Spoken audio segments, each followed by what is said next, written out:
Good day, everyone. We are Group 4 and we are here to present worksheet number 3, Musculoskeletal System. And to start our presentation, I am Tanya Garcia. I will be the first reporter for Group 4. Stepping in, overview of the skeleton, bone marking. Bone markings. Number 1. Match the terms in column B with the appropriate description in column A. Column A, number 1. Sharp, slender process. Our answer is spine. Small rounded projection. Our answer is tubercle. Large rounded projection. Our answer is tuberosity. Structure supported in neck, head. Arm-like projection, ramus. Rounded convex projection, condyle. Canal-like structure, meatus. Round or oval opening through a bone, foramen. Shallow depression, fossa. Air-filled cavity, sinus. Large, irregularly shaped projection through trunter. Now, let's proceed for the next presenter. Good day, everyone. I am Japay and I will be reporting the stepping in overview of the skeleton item number 2, 3, 4, and 5. For item number 2 question, the 4 major anatomical classifications of bones are long, short, flat, and irregular. Which category has the least amount of spongy bone relative to its total volume? Our answer was the least amount of spongy bone is relative to its total volume or the long bones. Item number 3. Let's classify each of the bones into one of the 4 major categories: long, short, flat, or irregular bones. Humerus is classified as long bone. Phalanx is classified as long bone. Parietal or skull bone is classified as flat bone. Calcaneus or tarsal bone is classified as short bone. Rib is classified as flat bone. Vertebra is classified as irregular bone. Item number 4. Let's identify the structure marked by the leader lines. The label and diagram are shown at the screen presented. For item number 1, in item number 4, it is made almost entirely of compact bone. Answer: diaphysis. Item number 2. Site of blood cell formation. Answer: red marrow. Item 3. Fibrous membrane that covers the bone. Answer: periosteum. Item 4. Scientific term for bone end. Answer: epiphysis. Item 5. Contains fat in adult bones. Answer: medullary cavity. Item 6. Growth plate remnant. Answer: epiphyseal line. Let's proceed to item number 5. Our answer was the differences between compact bone and spongy bone can be seen with naked eye was: compact bone has dense and looks smooth and homogeneous, while spongy bone has small, needle-like pieces of bone and lots of open space. That would be all for my discussion. Now let's proceed to the next reporter. Reporting again, Tanya Garcia for chemical composition of bone. Number 6. What is the function of the organic matrix in bone?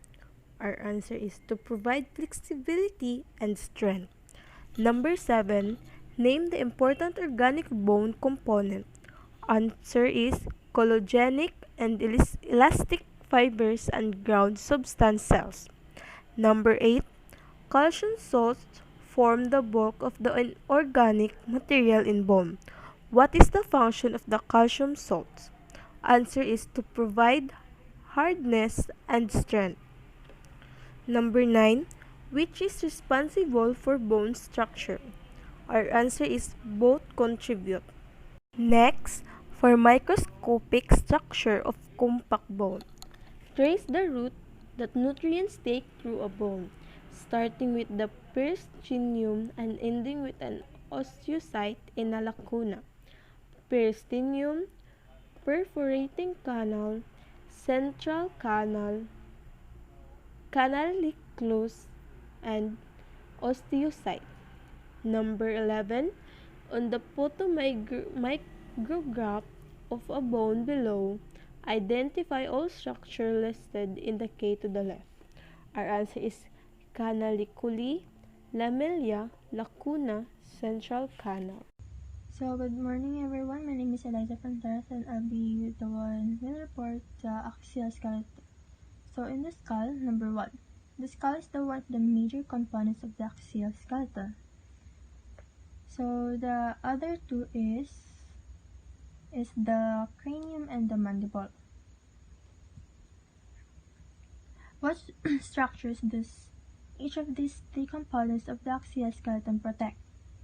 So the three components of axial skeleton is the axial skeleton provides support and protection for the brain, spinal cord, and the organs in the ventral body cavity. It also provides a surface for the attachment of muscles, directs respiratory movements, and stabilizes portions of the appendicular skeleton. Number 2. Define suture. All? The answer is all but one of the bones of, of the skull are joined by interlocking joints. Number 3. With one exception, the skull bones are joined by sutures. Name the exception. In number 3, with the exception of two paired bones, the parietal and temporal are all single bones. Number 4. What are the four major sutures of the skull and what bones do they connect? So the four major sutures of the skull is the frontal, coronal, sagittal, the lambdoid, and the squamous. The frontal suture connects the frontal bone to the two parietal bones. The sagittal suture connects the two parietal bones. Number 5. Name the 8 bones composing the cranium. So the eight bones composing the cranium is frontal bone, two parietal bones, two temporal bones, occipital bone, sphenoid, and ethmoid. Number 6. Give two possible functions of the sinuses. They lighten the facial bones and act as resonance chambers for speech. Number 7. What is the orbit? The orbit is the eye socket.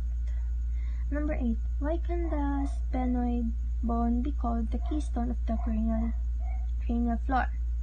Since it is in contact with all of the other cranial bones. Number 9. So in number 9, match the bone names in column B with the description in column A. The number 1 bone forming anterior cranium or forehead, the answer is frontal. Number 2, cheekbone, the answer is zygomatic. Number 3, upper jaw, the answer is maxilla. Number 4, bridge of nose, the answer is nasal. Number 5, posterior roof of mouth, the answer is palatine. Number 6, bone periunited by the sagittal suture, parietal. Number 7, site of jugular foramen and carotid canal. Number 7 is temporal. Number 8, contains a saddle that houses the pituitary gland. The answer is sphenoid. Number 9 has an opening that allows tears to pass. The answer is lacrimal. Number 10 forms most of hard palate. The answer is maxilla. Number 11, superior and medial nasal concave are part of this bone. The answer is ethmoid. Number 12, site of external auditory meatus. The answer is temporal. Number 13 has greater and lesser wings. Sphenoid. Number 14 is holly plate allows olfactory fibers to pass. The answer is ethmoid. Number 15, facial bone that contains a sinus. The answer is maxilla. Number 16, 3 cranial bones containing paranasal sinuses. The answer is frontal, sphenoid, and ethmoid. Number 17 is oval-shaped protrusions articulate with the atlas. Number 17 is answer is occipital. Number 18, spinal cord passes through a large opening in these bones. Answer is occipital. Number 19, not really a skull bone. The answer is hyoid. Number 20, forms the chin. Answer is mandible. Number 21, inferior part of the nasal septum. The answer is vomer. Number 22, contain alveolar bearing teeth. Answer is mandible and maxilla. And number 23, bears an upward protrusion called the rooster's comb. The answer is ethmoid.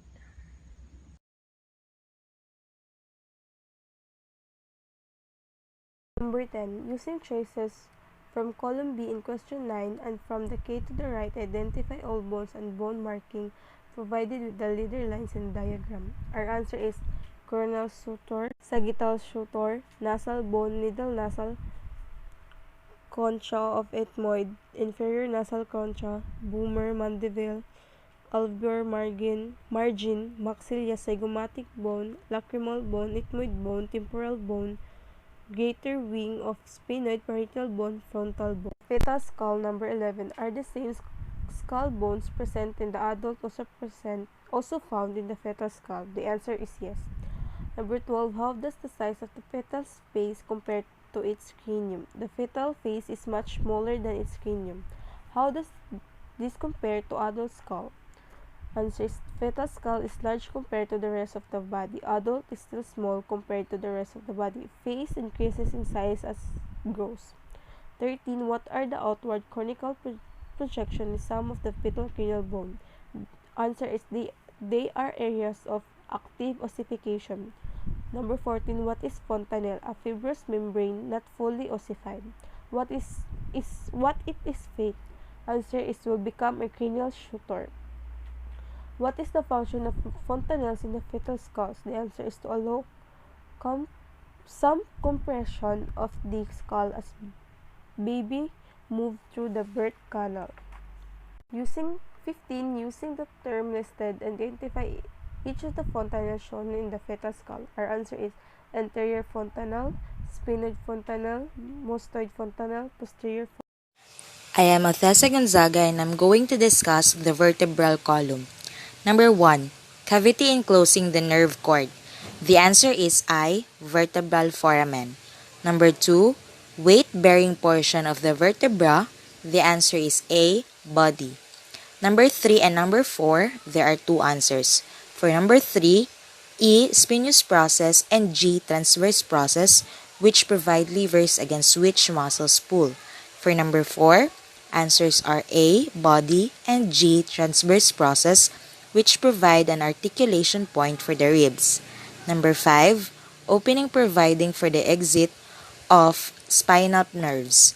The answer is B. Invertebral foramina. Number 6, there are two answers, A. Body and H. Vertebral arch that serves as structures that form an enclosure for the spinal cord. Number 1, cervical vertebra, typical, is a vertebral type with a bifiid or forked spinous process. Number 2, axis, pivots on. Second cervical vertebra locks a body. Number 3, thoracic vertebra. Bare facets for articulation with the ribs form part of bony thoracic cage. Number 4, sacrum. Forms a joint with the hip bone. Number 5, lumbar vertebra is a vertebra with block-like body and short, stout spinous process. Number 6, coccyx or tailbone. Number 7, atlas, articulates with the occipital condyles. Number 8, lumbar vertebra, 5 components unfused. Number 9, thoracic vertebra, 12 components unfused. And number 10, sacrum, 5 components fused. Transverse process is a small bony projection of the right and left side of each vertebra. The two answers of the second picture are vertebral foramen and lamina. Vertebral foramen provides for the passage of the spinal cord and meninges, while lamina is a general anatomical term meaning plate or layer. What kind of tissue makes up the invertebral disc? The answer is fibrocartilage. So what does fibrocartilage mean? It is a strong and tough tissue and similar to other fibrous tissues, but it contains cartilage-crowned substance and chondrocytes. The answer of the first picture is transverse process. So, what is a herniated disc? Herniated disc is a spinal disorder and otherwise called as bulged, slipped, or ruptured. It occurs when cushion-like pads between vertebrae move out of the position. Next, what problems might it cause? Herniated disc might cause serious and potentially permanent nerve complications. This condition is painful and debilitating. The picture shows the articulated vertebral column. The labels are atlas, axis, 2 thoracic vertebra, and vertebral disc, 2 lumbar vertebra, and sacrum. So let me discuss what is the function of these parts. So atlas and axis. When we say atlas and axis, the two has the same function, which is for flexion, extension, rotation, and lateral bending. The thoracic vertebra helps support the body's torso and chest areas. And vertebral disc is for the resistance to axial, rotational, and bending load. Lumbar vertebra enables significant flexion and extension movement. And lastly, sacrum. It strengthens and stabilizes the pelvis. The two major components of bone thorax are sternum and ribs. The sternum protects the organs of your torso from injury and also serves as a connection point of the other bones and muscles. And ribs are curved, flat bones which form the majority of thoracic cage. The general shape of thoracic cage is inverted cone. I am Altessa Gonzaga and I will discuss to you this part. The picture shows the bony thorax, and our answers for this part are costal cartilage, true ribs, false ribs, floating ribs, manubrium, body, sternum, xiphoid process, and vertebra. Now let me discuss what is the function of these parts. When we say costal cartilage, these are the bars of hyaline cartilage which serve to prolong the ribs forward. True ribs, false ribs, and floating ribs functions is to provide elasticity that allows rib cage movement for respiratory activity. Manubrium is for the attachment of second rib costal cartilage. Sternum works to protect the organs of your torso. Xiphoid process serves an attachment point for organs and large muscles that make up the floor of the diaphragm. And lastly, vertebra protect and support the spinal cord. Differentiate true rib from false rib. The difference between the two is that true ribs are attached directly to the sternum, while false ribs are not attached directly to the sternum. Hence, it is linked to the sternum through costal cartilage. What is floating rib? When we say floating rib, these are ribs that do not attach to the sternum or to another rib. Each pair of floating ribs is attached to the vertebrae at the back. Tanya Garcia reporting for the appendicular skeleton, bones of the pectoral girdle and upper limb. Number 1. Match the bone names or markings in the K with the leader lines in the figure. The bones are numbered 1 to 8. Number 1, subscapular fossa. Number 2, clavicle and coracoid process. Acromion, greater tubercle, scapula, deltoid tuberosity. Number 3, humerus. Lateral epicondyle, capitulum, coronoid fossa, medial epicondyle, trochlea, coronoid process of ulna, radial tuberosity. Number 4, radius. Number 5, ulna, and styloid process of radius, styloid process of ulna. Number 6, carpals. Number 7, metacarpals. Number 8, phalanges. Number 2, match the bone names or markings in column B with the description in column A. Column A, number 1, raised area on lateral surface of humerus to which deltoid muscles attaches. Our answer is deltoid tuberosity. Number 2, arm bone. Answer is humerus. Bones of the shoulder girdle. Answer is scapula and clavicle. Forearm bones. Answer is ulna and radius. Number 5, scapular region to which the clavicle connects. Acromion. Shoulder girdle bone that is attached to the axial skeleton scapula. 7, shoulder girdle bone that articulates with and transmit forces to the bony thorax. Answer clavicle. 8, depression in the scapula that articulates with the humerus. Answer glenoid cavity. Number 9, process above the glenoid cavity that permits muscles attachment. Answer coracoid process. Number 10, the collarbone, clavicle. Distal condyle of the humerus that articulates with the ulna, trochlea. Medial bone of forearm in anatomical position, ulna. Rounded knob on the humerus articulates with the radius, capitulum. Anterior depression superior to the trochlea that receive part of the ulna when the forearm is flexed. Coronoid fossa. Forearm bone involved in formation of the bone joint, ulna. Rest bones, carpals. Finger bones, phalanges. Head of these bones from the knuckles, metacarpals. Number 19, bones that articulate with the clavicle. Answer scapula, sternum. Number 3, why is the clavicle at risk to fracture when a person falls on his or her shoulder? Our answer is clavicle transmits force from pectoral girdle to the sternum, hence easily broken. Number 4, the scapula has no direct attachment to the axial skeleton. How does this affect the movement of the shoulder? Because of the mobility of the shoulder joint. Number 5, what is the total number of phalanges in the hand? Answer, 14. What is the total number of carpals in the wrist? Answer, 8.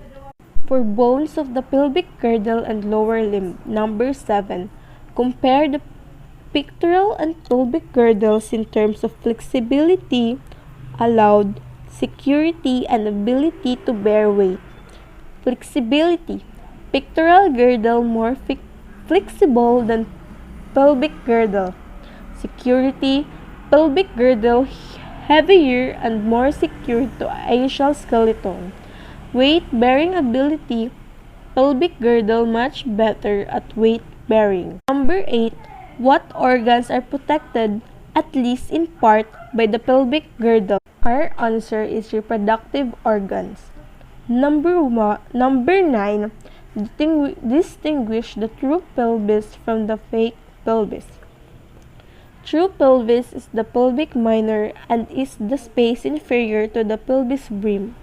It is enclosed by sacrum, ischium, pubis, and pelvic portion of the ilium. False pelvis is the pelvis major and is the space between the iliac crest or iliac fossae, its inferior boundary is the pelvic brim. Number 10. For number 10, use terms to identify bones and bone marking on this illustration of causal bone. Our answer is ilium, iliac crest, anterior superior iliac spine, acetabulum, pubis, obturator, foramen, ischium, ischial tuberosity, ischial spine, greater sciatic notch. Number 11. The pelvic bones of four-legged animal such as cat or pig are much less massive than those of the human. Make an educated guess as to why this is so. Our answer is for a four-legged animal, half of their weight will be on their pectoral girdle. This pelvic girdle can be smaller. Number 12. A person instinctively curls over the abdominal area in times of danger. Why? Answer is to protect all their organ in abdominal cavity since they are protected by bone. Number 13. Match the terms in the K with appropriate leader lines on the diagram of the femur. Also decide whether this bone is a right or left bone. Our answer is greater trochanter, head of femur, neck of femur, lesser trochanter, intertrochanteric crest, gluteal tuberosity. The femur shown is the right member of two femurs. Also, in the down, our answer is medial condyle, lateral condyle, intercondylar fossa. Number 11. Match the bone names and markings in the K with the leader lines in the figure. Our answer is sacroiliac joint, ilium, acetabulum, neck of femur, pubic symphysis, greater trochanter, pubis, ischium, lesser trochanter, femur, patella, lateral condyle, medial condyle, tibial tuberosity, tibia, fibula, lateral malleolus, talus, medial malleolus, calcaneus, tarsals, metatarsals, phalanges. Number 15, the last part for appendicular skeleton. Match the bone names or markings in column B with description in column A. Number 1. Ilium, ischium, and pubis fuse to form the causal bone. Number 2. Ischium, sit-down bone of the causal bone. Pubic symphysis, point where the causal bone join anteriorly. Iliac crest, superiormost margin of the causal bone. Acetabulum, deep socket in the collarbone that received the head of the thigh bone. Sacroiliac joint between axial skeleton and pelvic girdle. Number 7. Femur, longest, strongest bone in the body. 8. Fibula, thin lateral leg bone. Tibia. Number 9. Heavy medial leg bone. Femur, tibia, 10 bones forming knee joint. Tibial tuberosity, point where the patellar ligament attaches. Patella, 12 kneecap, 13 shin bone, answer tibia, 14 medial ankle projection, our answer is medial malleolus, 15 lateral ankle projection, our answer is lateral malleolus, 16 the two largest tarsal bones, answer is talus calcaneus, 17 ankle bones, answer is tarsal, 18 bones forming the end step of the foot, our answer is metatarsals, 19 opening in hip bone form the pubic and ischial rami, answer is obturator foramen, 20 site of muscle attachment on the proximal femur, our answer is gluteal tuberosity, greater and lesser trochanters. Number 21, tarsal bone that sits on the calcaneus, our answer is talus. 22, weight-bearing bone of the leg, answer is tibia. 23, tarsal bone that articulates with the tibia, answer is talus. And that would be all for appendicular skeleton. Good day, future nurses. My name is Monica Guinocor, and I will be reporting the joints and the body movements together with my partner, Victorian Grisel Gapasin. For the type of joints, number 1, use the key terms to identify the joint types described below. The key terms are the cartilaginous, fibrous, and synovial. First, let us define what cartilaginous joint, fibrous joint, and synovial joint is. Cartilaginous joint. These joints occur where the connection between the articulating bones is made up of cartilage. For example, between the vertebrae and the spine, it is semi-movable. Fibrous joint are bones connected by fibrous tissue. It is immovable. And synovial joint is articulating surfaces enclosed within fluid-filled joint capsule. It is freely movable. So for the number 1, it is typically allow a slight degree of movement. Our answer is cartilaginous. Number 2, include joints between the vertebral bodies and the pubic symphysis. Our answer is cartilaginous. Number 3, essentially immovable joints. Our answer is fibrous joint. Number 4, sutures are the most remembered examples. Our answer is fibrous. Number 5, cartilage connects the bony portions. Our answer is cartilaginous. Number 6, have a fibrous articular capsule lined with the synovial membrane surrounding a joint cavity. Our answer is synovial. Number 7, are all freely movable or diarthrotic. Our answer is synovial.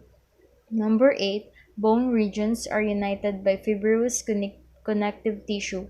Our answer is fibrous.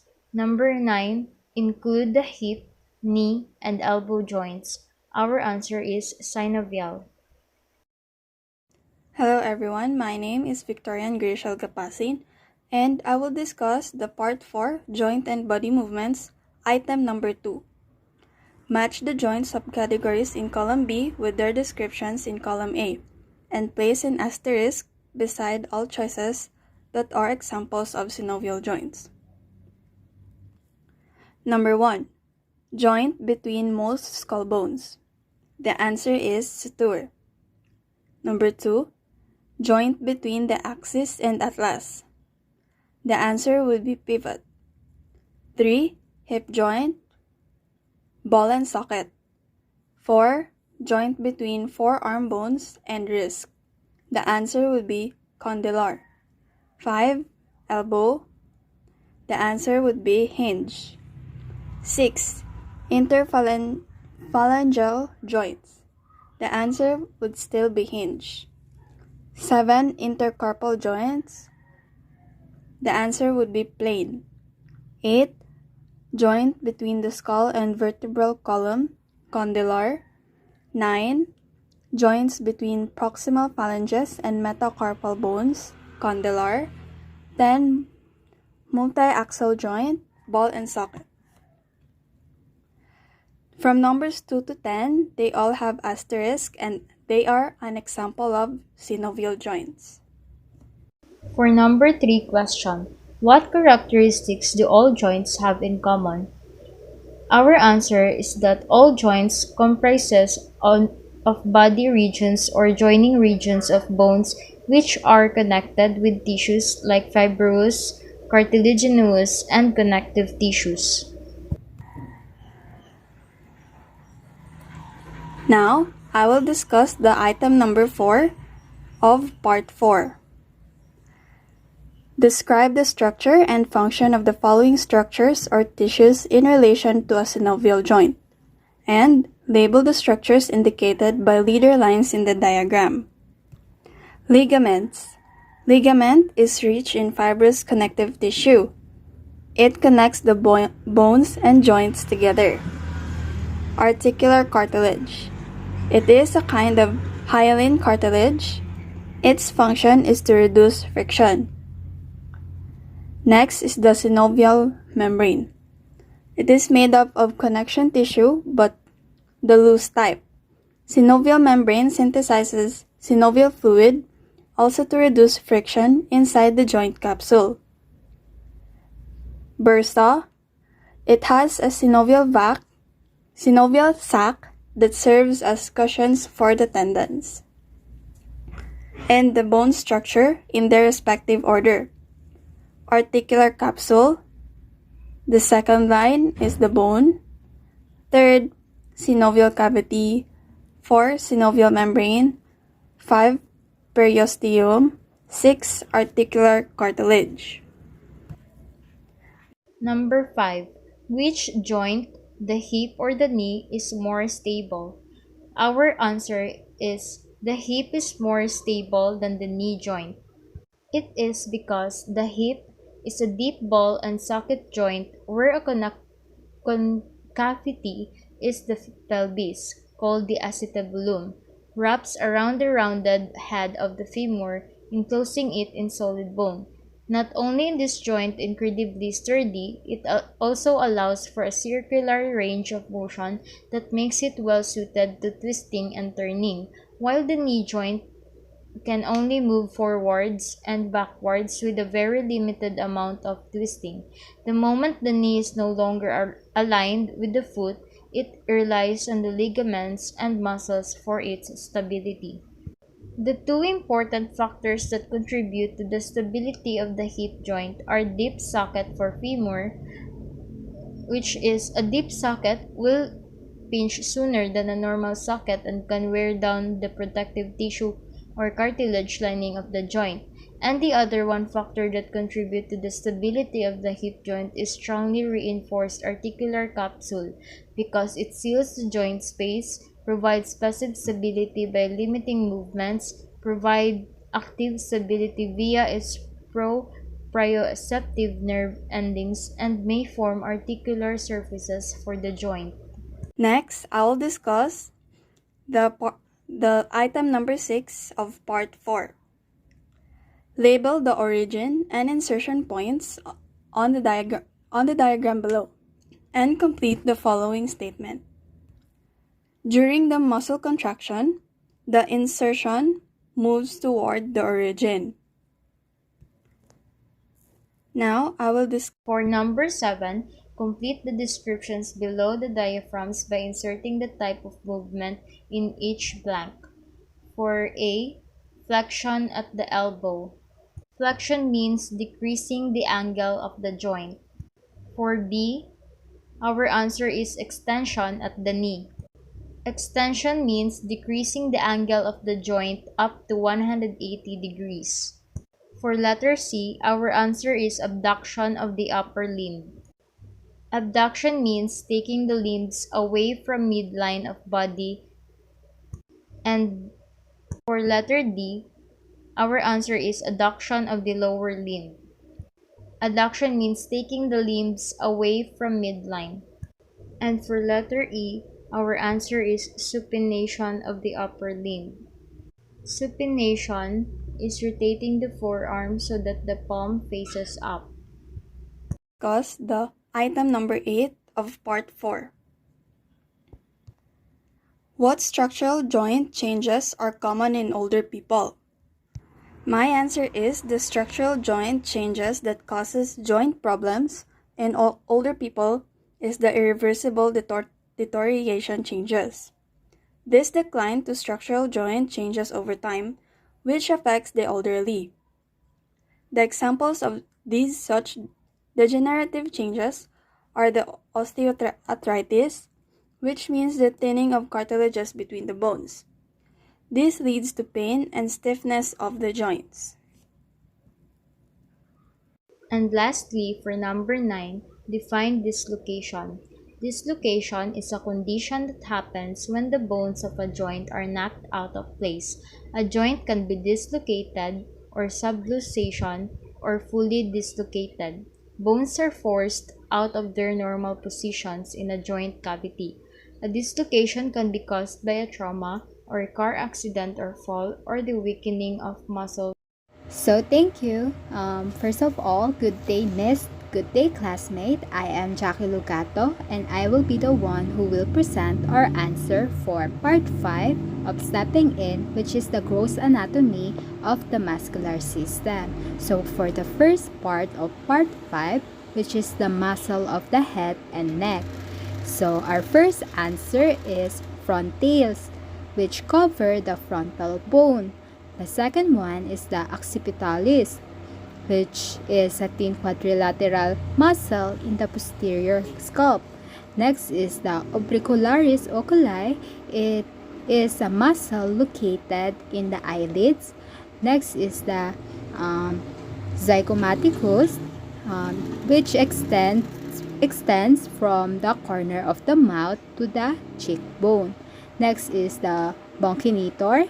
It is located within the cheek and spread parallel to the great axis of the mouth. Next is the masseter, which located in the cheek area.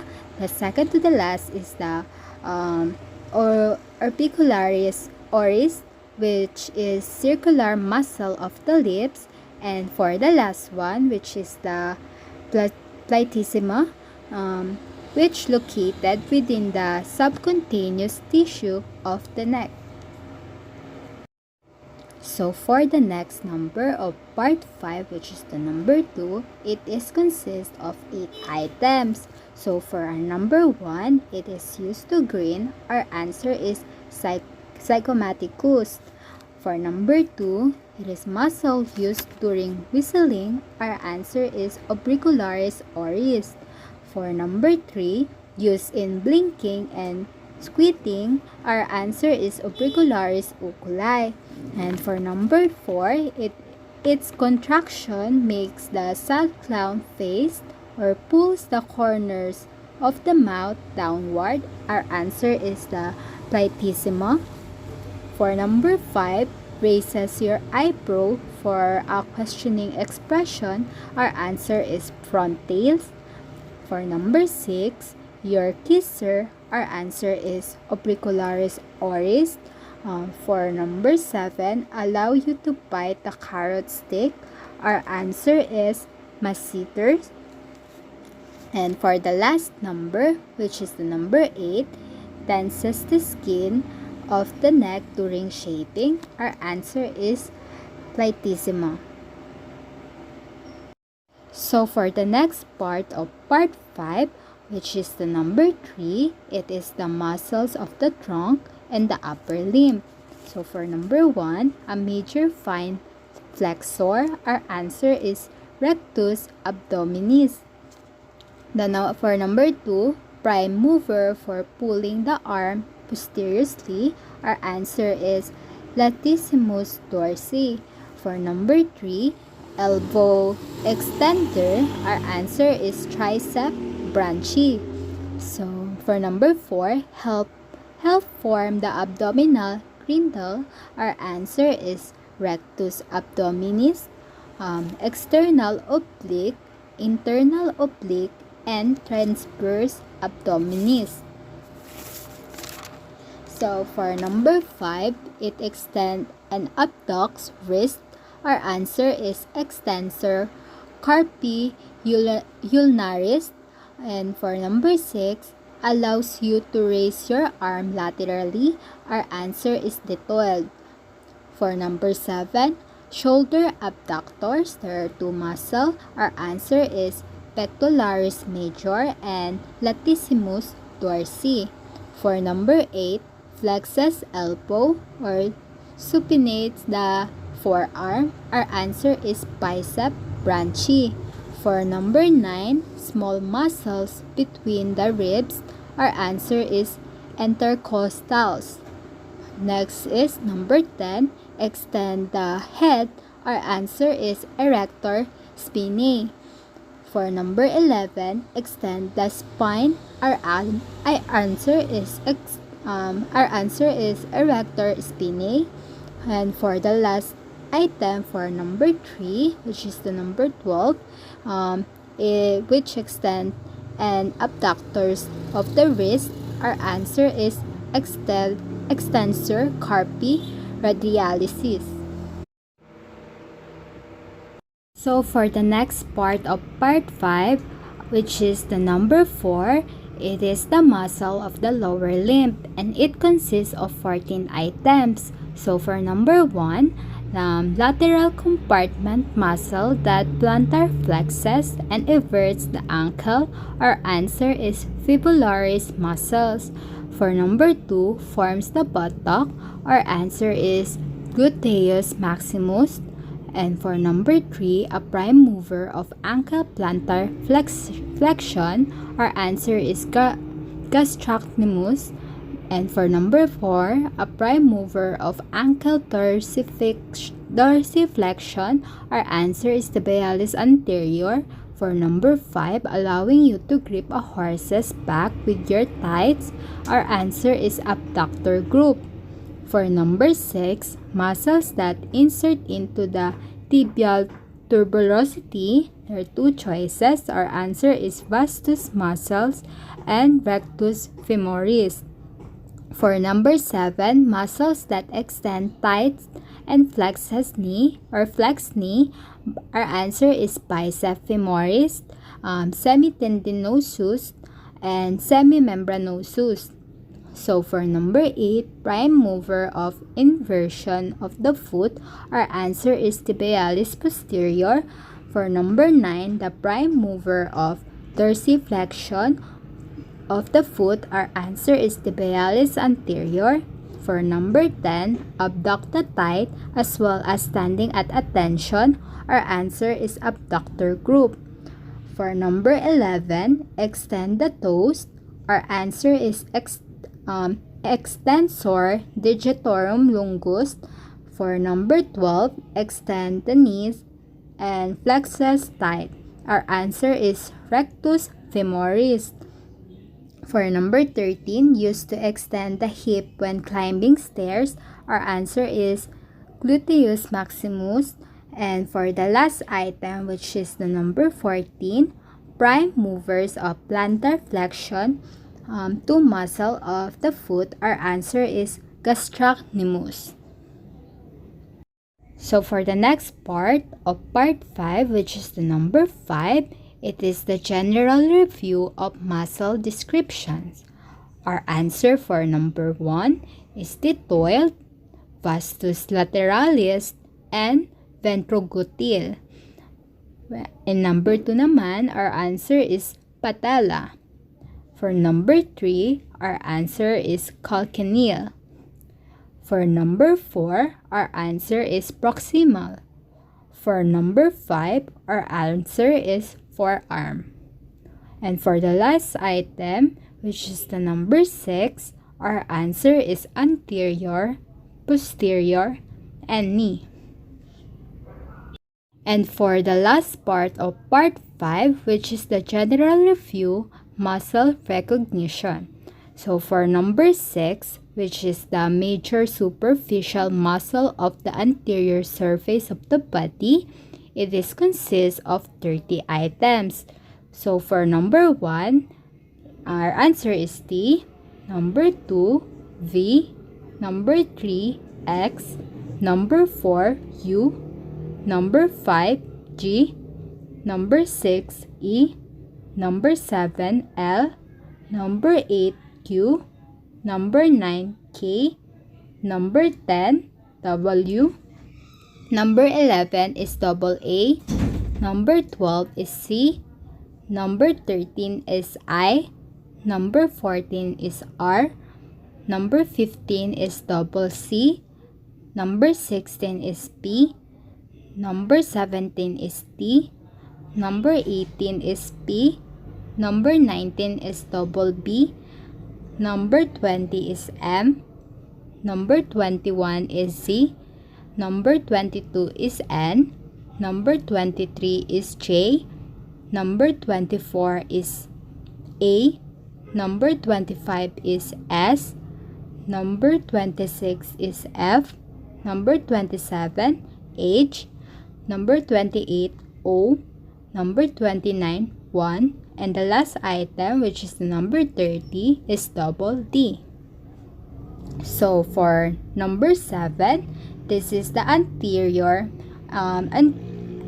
this is the major superficial muscles of the posterior surface of the body, and it consists of 18 items. So our answer is for number 1, N, for number 2, R, for number 3, F, for number 4, K, for number 5, J, for number 6, Q, for number 7, I, for number 8, P, for number 9, A, for number 10, L, for number 11, M, for number 12, C, for number 13, T, for number 14, E, for number 15, P, for number 16, H, for number 17, O, and for the last number which is 18, our answer is J.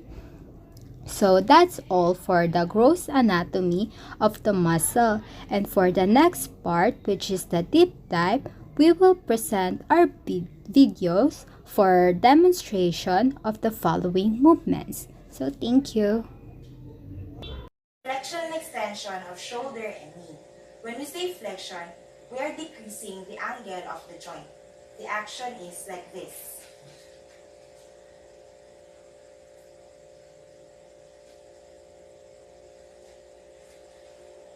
Extension. Extension is the opposite of flexion, and we are increasing the amount of angle of the joint. The action is like this.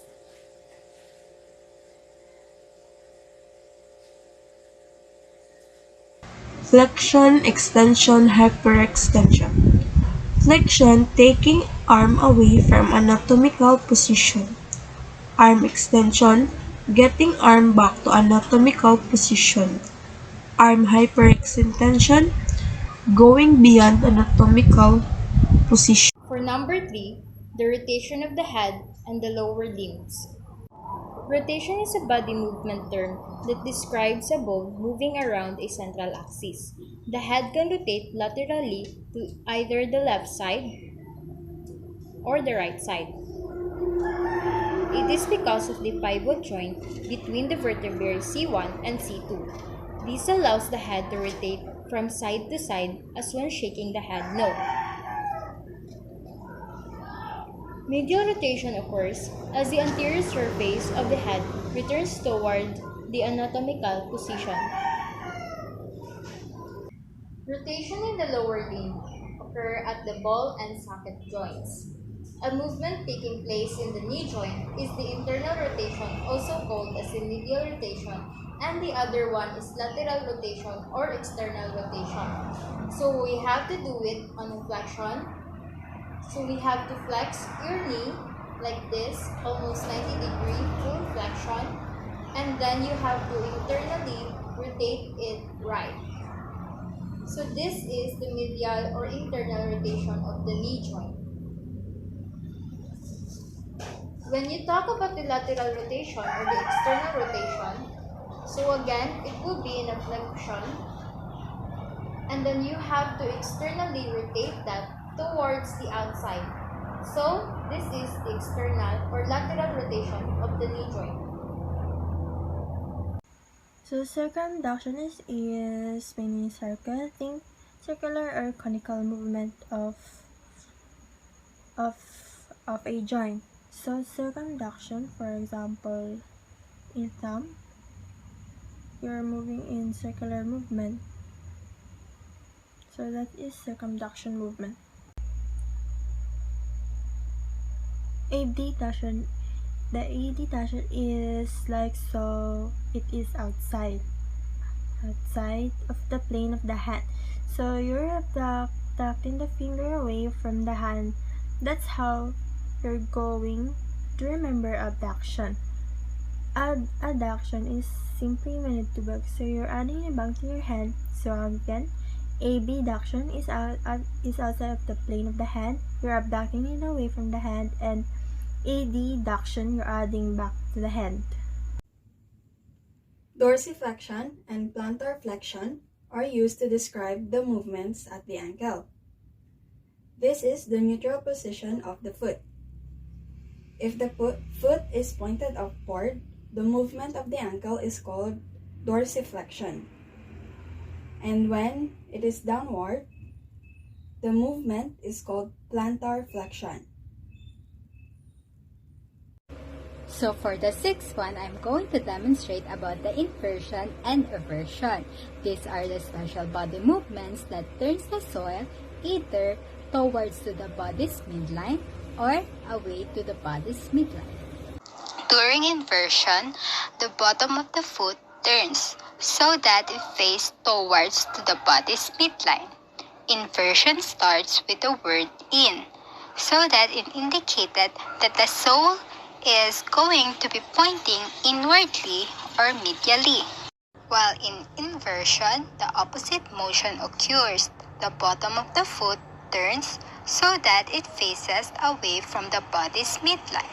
The word invert is basically means to turn outward, which is exactly what happened during the inversion.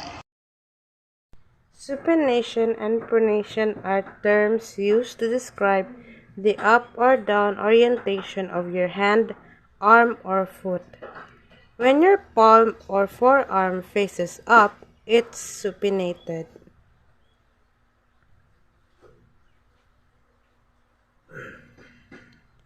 When your palm or forearm faces down, it's pronated.